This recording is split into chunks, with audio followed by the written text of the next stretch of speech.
Hi. இன்னைக்கு topic வந்து நீதி கட்சி ஆட்சி 2வது பிரிவு 1920லேருந்து 23 என்னாச்சுன்னு பார்க்க போகிறோம். 2 பிரிவுகள் நடந்தது.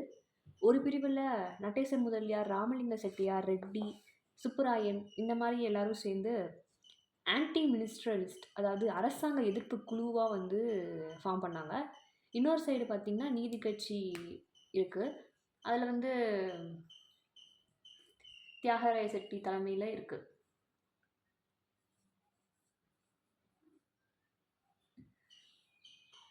என்னென்ன குற்றச்சாட்டுகள் வந்து வைக்கிறாங்க இந்த அரசாங்க எதிர்ப்பு குழுன்னு பார்த்தீங்கன்னா, பிறரை கலந்து ஆலோசிக்கலை அப்படின்னு சொல்கிறாங்க.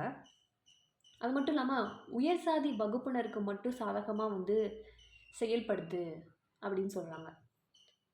அப்புறம் ஒத்துழையாமை இயக்கத்தை ஆதரிக்கிறது அப்படின்னு சொல்கிறாங்க. முதல் நீதி கட்சி அமைச்சரவையில் தமிழருக்கு இடம் கொடுக்கவில்லை அப்படின்னு சொல்லிட்டு இந்த மாதிரி குற்றச்சாட்டுகளை வந்து சுமத்துறாங்க. அது மட்டும் இல்லாமல் முதல் அமைச்சரவையில் தெலுங்கு பேசியர்களே ஆக்கிரமிச்சதாக சொல்கிறாங்க. அடுத்து சுயராஜ்ய கட்சி எப்படி வந்ததுன்னு பார்க்க போகிறோம். காந்தி, ராஜாஜி போன்றவங்க வந்து காங்கிரஸில் இருந்தாங்க. தேர்தலில் பங்கேற்கக்கூடாது அப்படின்னு உறுதியாக இருந்தாங்க. ஆனால் சிலர் சித்ரேந்திர தாஸ், மோதிலால் நேரு இவங்களாம் வந்து தேர்தலில் பங்கேற்கணும்னு ஆதரித்தாங்க. அதற்காக தீர்மானத்தையும் 1922 செப்டம்பர் 7ஆம் தேதி நிறைவேற்றினர். அவர்கள் காங்கிரஸுக்குள்ளேயே சுயராஜ்ய கட்சின்னு ஒரு அமைப்பை வந்து உருவாக்குனாங்க. தமிழ்நாட்டில் கஸ்தூரிரங்க ஐயர், ஸ்ரீனிவாச ஐயங்கார், ரங்கசாமி ஐயங்கார், வரதராஜு நாயுடு, விஜயராகவச்சாரி, ரங்கசாமி ஐயங்கார் ஆகியோர் சுயராஜ்ய கட்சியில் வந்து சேர்ந்தாங்க. தேர்தலில் வந்து போட்டியும் விட்டாங்க. 1923 நவம்பர் 13ஆம் தேதி நடைபெற்ற தேர்தலில் பங்கேற்றிருப்பாங்க. அடுத்து தேர்தல் 1923 செப்டம்பர் 11ஆம் தேதி நீதி கட்சியின் ஆட்சி வந்து முடியுது. அக்டோபர் 1923 31ஆம் தேதி வந்து தேர்தல் நடைபெறுது. ஆனால் அடைமழை அப்புறம் வெள்ளம் இதனால் காலதாமதம் வந்து ஏற்பட்டுச்சு. அப்புறம் நவம்பர் 10ஆம் தேதி வந்து நடந்தது. இதில் 44 தொகுதியில் மட்டும் நடந்துச்சு. 44 தொகுதியில் மட்டும் தேர்தல் நடைபெற்றது. சென்னை நகரில் மட்டும் பார்த்திங்கன்னா 58.8% வாக்காளர்கள் வாக்குப்பதிவு பண்ணியிருக்காங்க. திருநெல்வேலி பாளையங்கோட்டை நகரில் வந்து 77%, வட ஆற்காடு கிராம தொகுதியில் 58.8% வாக்குப்பதிவு இருந்திருக்கு. சென்னை ராஜதானியின் சராசரி வாக்குப்பதிவு வந்து 36.2 பதிவாயிருக்கு. சுயராஜ்ய கட்சி போட்டியிட்ட 11 இடங்களில் வந்து வெற்றி பெற்றிருக்கு சுயராஜ்ய கட்சி. ஆனால் அரசாங்க அமைக்கக்கூடிய பெரும்பான்மையை வந்து இழந்துருச்சு. 1923 தேர்தலில் நீதி கட்சி பெரும் பின்னடைந்ததுக்கு காரணம் வந்து என்னென்ன சொல்கிறாங்கன்னா, கருத்து வேறுபாடுகள் அக்கட்சிக்குள் நிறையா இருந்துச்சுன்னு சொல்கிறாங்க. முதல் அமைச்சரவை அதில் வந்து தமிழர்களோட இடம் வந்து கொடுக்காம தெலுங்கு பேசியவர்கள் கொடுத்தது அது ஒரு காரணம் சொல்கிறாங்க. அடுத்து சுயராஜ்ய கட்சி வந்து நீதி கட்சிக்கு ஒரு பலமான எதிர்கட்சியாக உருவாக்கப்பட்டது. இதெல்லாம் வந்து ஒரு காரணம், நீதி கட்சி பின்னடைவதற்கு காரணம்னு சொல்கிறாங்க. அடுத்து பனங்கல் அரசர் ஆட்சி.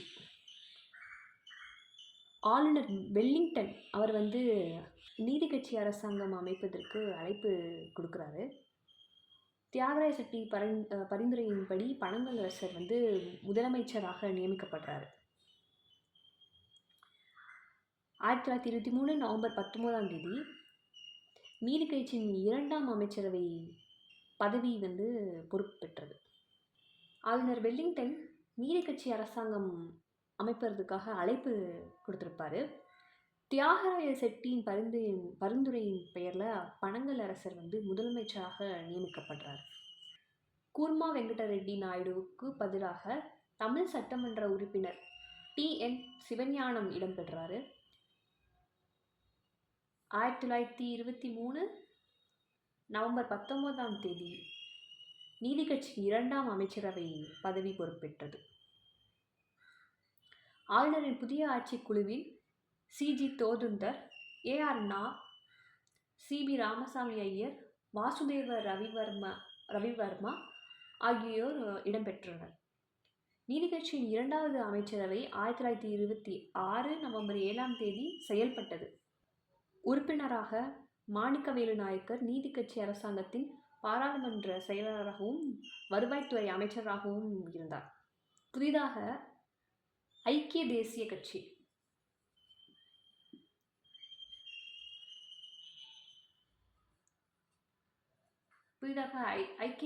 கட்சி வந்து உருவாகுது. அதாவது யுனைடெட் நேஷனலிஸ்ட் பார்ட்டி. நீதி கட்சியின் அரசாங்க எதிர்ப்பாளர்கள், அந்த ஆன்டி மினிஸ்டரிஸ்ட் எல்லாருமே சேர்ந்து ஐக்கிய தேசிய கட்சியை உருவாக்குறாங்க.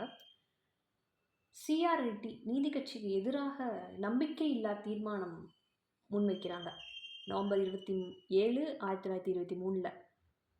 அப்போ அவர் என்னெல்லாம் சொல்கிறாருன்னா, நீதி கட்சி பெரும்பான்மை பலத்தை வந்து பெறலை, அது மட்டும் இல்லாமல் பனங்கல் அரசர் வந்து உள்ளாட்சி நிறுவன தலைவர்களை தேர்ந்தெடுக்கும் போது உறவினர்களை வந்து முன்னுரிமை கொடுக்குறாரு அப்படிங்கிற மாதிரி சொல்கிறாங்க. இத்தீர்மானத்தை சுயராஜ்ய கட்சி வந்து ஆதரித்தது. ஆனால் தீர்மானத்தை வந்து தோற்கடிச்சிருப்பாங்க. இதுவே இந்திய சட்ட வரலாற்றில் முதல் முறையாக கொண்டு வரப்பட்ட நம்பிக்கையில்லா தீர்மானம்.